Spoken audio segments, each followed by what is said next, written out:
je suis Patricia Dubé, une des fondatrices de Parents Tout Inclus, une ressource de formation spécialisée qui accompagne les parents dans la découverte du merveilleux monde des bébés et des enfants.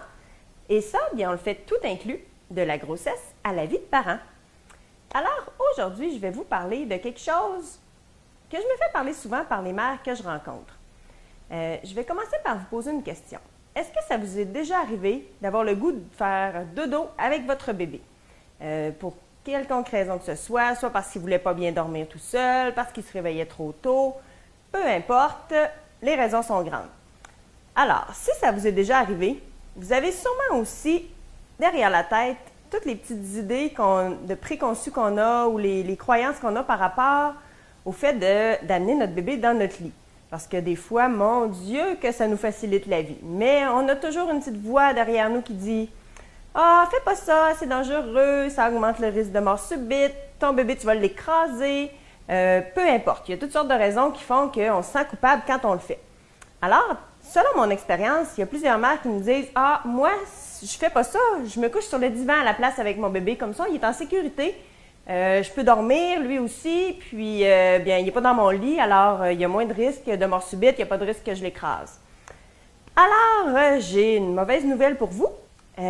Tout ça, bien, c'est beaucoup plus dangereux pour votre bébé, malgré ce que vous pourriez penser. Souvent, les parents se déculpabilisent en se disant de cette façon-là, c'est pas dangereux, mais c'est vraiment pas la réalité. Alors, je vais vous parler, moi, de pourquoi c'est dangereux un divan. Et aussi, je vais vous parler des 7 conditions pour rendre le cododo sécuritaire. Parce que même si tout le monde dit qu'il ne faut pas faire ça, tout le monde finit par le faire parce que ça nous facilite la vie. Alors, en sachant comment bien le faire et comment le faire sécuritairement, les risques pour votre bébé ne sont pas plus grands que s'il dormait n'importe où ailleurs. Tant que c'est fait dans les règles de l'art et qu'on s'assure de respecter quelques règles bien simples. Alors, premièrement, le divan. Quand on s'installe, là, par divan, je veux dire soit un divan conventionnel ou un fauteuil qu'on couche ou un lazy boy. Tout ça, ça rentre dans la même catégorie. Quand on se couche dans ça avec notre bébé, premièrement, on est comme en position semi-assise. Alors, si on tombe vraiment endormi, on se relâche, on devient plus mou. Et là, notre bébé a tendance à glisser parce que lui aussi dort, se relâche, devient plus mou. Et là, le danger de la chose, c'est quand il va, à mesure de glisser, il y a des chances qu'il se coince entre nous et le divan. Et là, s'il se coince le visage, bien à ce moment-là, il n'est plus capable de sortir de là et il peut mourir asphyxié. Donc, c'est vraiment une des conditions, en fait, à respecter pour un cododo sécuritaire, c'est jamais sur un divan parce que c'est l'endroit le plus dangereux. Puis, il y a plusieurs cas de mort subite ou pas de mort subite, mais d'étouffement de bébé par rapport au cododo et c'est souvent en lien avec un dodo sur un divan.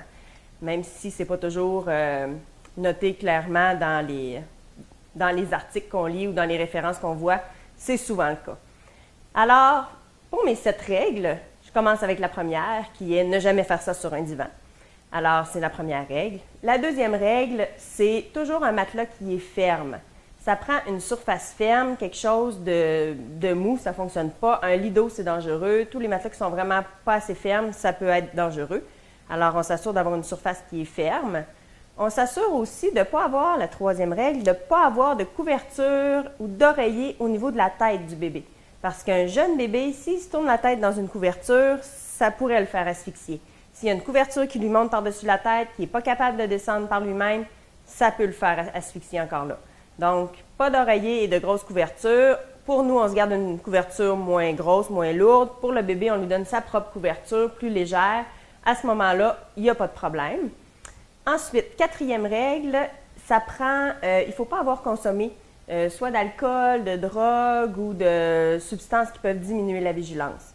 Puis si on fait le cododo dans un lit où notre conjoint est là également, lui non plus, il ne faut pas qu'il ait consommé tous ces produits-là parce que ça peut diminuer notre vigilance, puis à ce moment-là, on a plus de risque d'écraser notre bébé. Idéalement, il ne faut pas être dans une fatigue extrême non plus fatigué qu'à l'ordinaire. Parce que si on est très fatigué, encore là, ça diminue nos réflexes et puis on peut avoir des chances d'écraser notre bébé si on ne fait pas attention.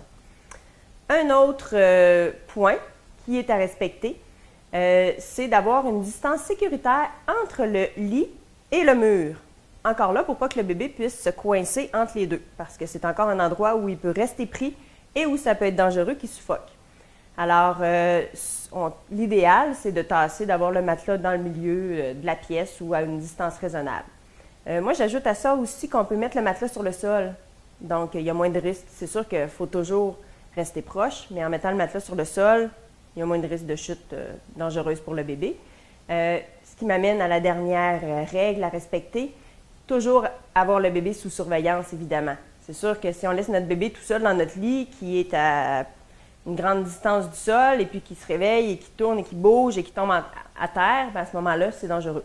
Alors, on s'assure de toujours garder une surveillance sur notre bébé lorsqu'il est couché dans un lit autre que dans une couchette à ce moment-là. Alors, ça fait le tour de mes 7 règles à suivre pour un cododo efficace.